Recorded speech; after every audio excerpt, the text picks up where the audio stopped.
Hey class, we left off on these two tables where we were talking about what it means to be mutually exclusive and what's needed in the table. And a table that's independent would indicate that B is the same proportion or same probability whether A happens or not. So each of those probabilities equals 30%. So what's the difference between mutually exclusive and independent? Mutually exclusive events share no common outcomes, and their probability of occurring together is always zero. But independent events is where one doesn't give you any info about the other. And if it's not logic or common sense that you're using to check for that, then you use math. You only ever need two of these at a time. You can do these two, and if they come out equal, you know your events are independent. When you have time, just read this scenario about mutually exclusive and independent in a different scenario. Your conditional probability formula is on your probability sheet. If you have a good two-way table or Venn diagram, you'll never need this formula because you'll be intuitive about it. But if you need the formula due to decimals or difficult numbers, it's always the probability your events occur together divided by the conditional probability or the restriction in the back part. The back one always goes on the bottom. So there should always be a division problem happening in conditional. You can leave things as a fraction or you can work them out and actually divide them. If your events are independent, that means the probability of A stays equal to the probability of A, even given that B has happened. Or you can check with the probability of A given that B didn't happen. Checking one or the other of these is enough. So you're questioning the equal sign between these, basically. If equal, then A and B are independent.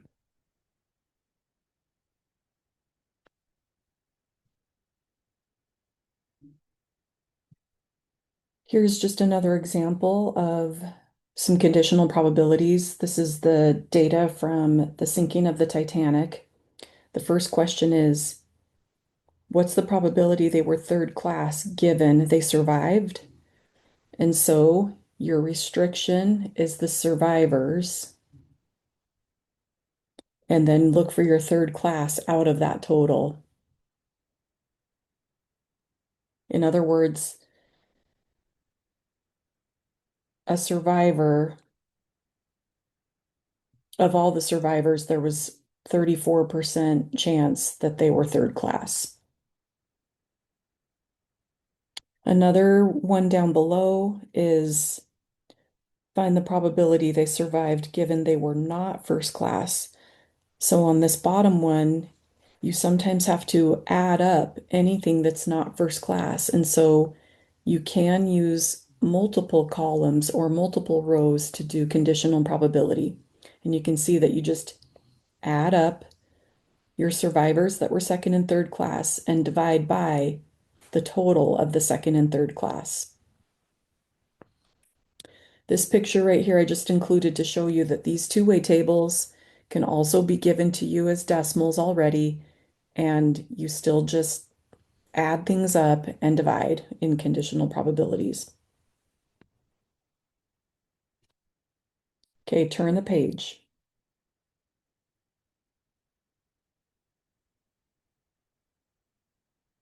Yesterday we collected data about the Starburst game again. First period, played the game again and put the Starburst back in the bag. Or actually, no, they left the Starburst out of the bag this time. Here is the data from first period yesterday. I added the sixth period data just to get our trials bigger. So we think from our experiment that the chance of winning the game when you don't replace one is 43%. And remember that this is called experimental probability.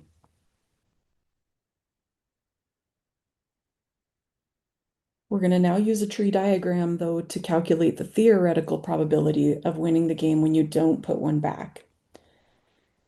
So it doesn't really matter what you write here. Sometimes you can write the scenario of the problem. You're going to have some homework problems that are about different events. And, if you don't put anything there, it's fine. You do want to kind of give yourself either a capital letter or something to indicate what is your first simple probabilities that you know.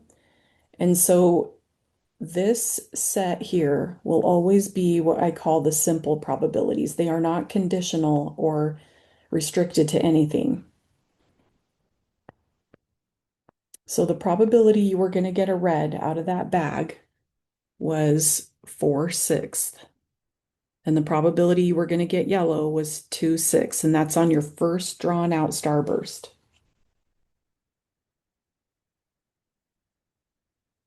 After you draw a red, so we're following this top path now, let's say you get a second red. There's one less in the bag, so now you have 3 reds left to choose from out of 5. This is a conditional probability. It lowers the amount available and the total amount. If your second one, after drawing a first red, came out yellow, you still had a 2/5 chance of getting a yellow. Without looking up, see if you can fill out the next two below that.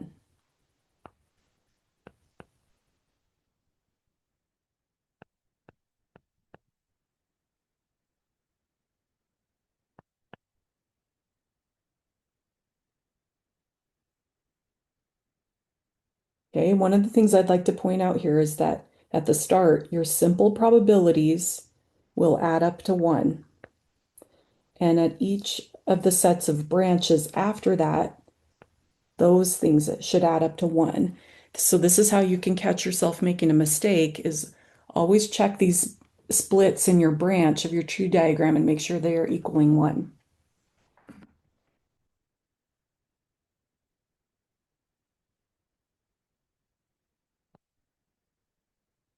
To calculate these over here, you want what's the probability that you were going to get a red first and a red second. And even though these are not independent, you're able to use the conditional probability to multiply. So this would be 4/6 times 3/5.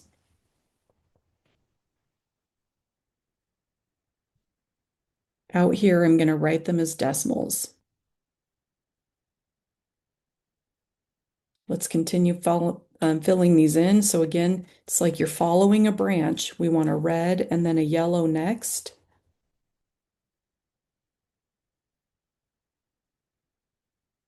So this had a different chance of happening.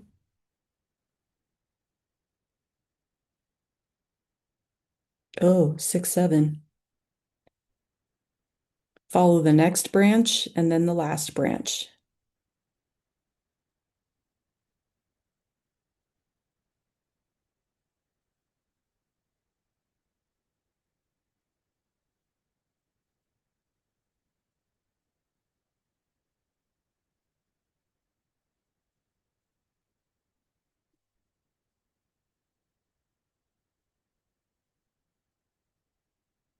Finally, you know you've done everything right when these numbers, or even these as fractions, add up to 1, because this is every possible event that could have happened when you were drawing out your starburst.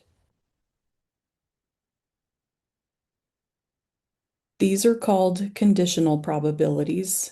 Everything in this, subsequent branch after your simple probabilities.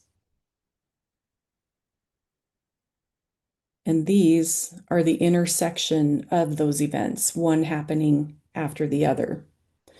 So what we did here was called the general multiplication rule. It accounts for that conditional probability that got lowered or changed somehow due to the first event. Now that you've got your tree diagram completely filled out, we're able to answer number 5, the theoretical probability of winning. You can win with red 40% of the time.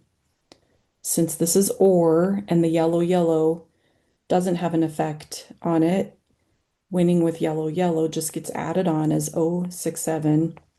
So the chance theoretically of winning this game is about 47%.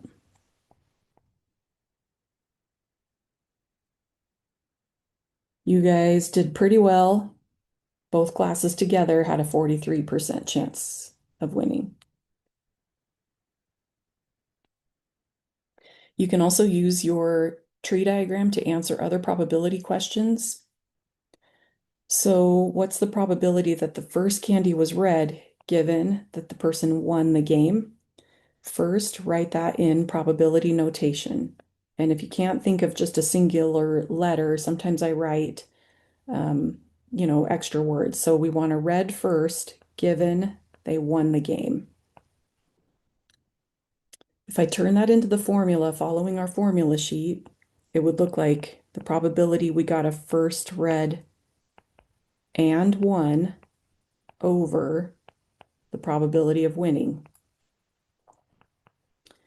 And we see from up here, we already know there was a 40% chance if we drew a red first and then another red. So that becomes the top number divided by the chance of winning that we just calculated in number 5. And that comes out to be about an 86% chance of winning.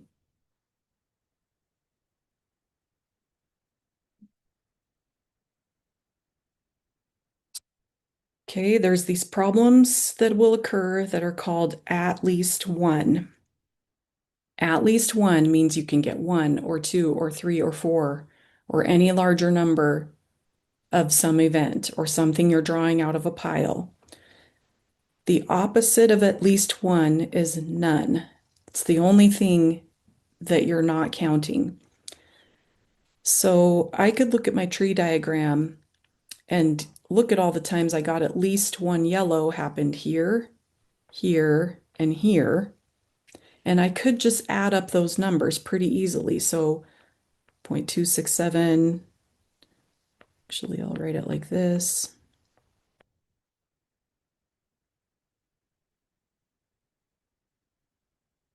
So getting at least one yellow comes out to be 0.601 if I did that right. It would have been faster to just take 1 minus the probability you get no yellows. And that would have been getting red, which we also knew was 0.40. And see how that also comes out to 0.6 and 0.601 are really close. So this is an efficiency thing, being able to take 1 minus the complement of something you're not wanting to happen can sometimes be faster than doing a bunch of adding or even having to write a complicated sample space.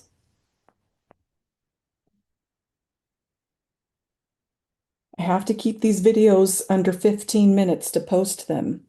So I want to show you that I've written the rest of the fill in the blank notes.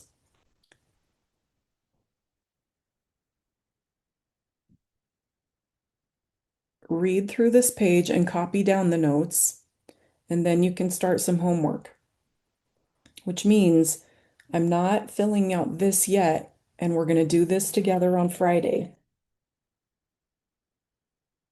Therefore, if we still take a quiz on Friday, it will be a very short one. If you have questions, email me. and get to work on some homework.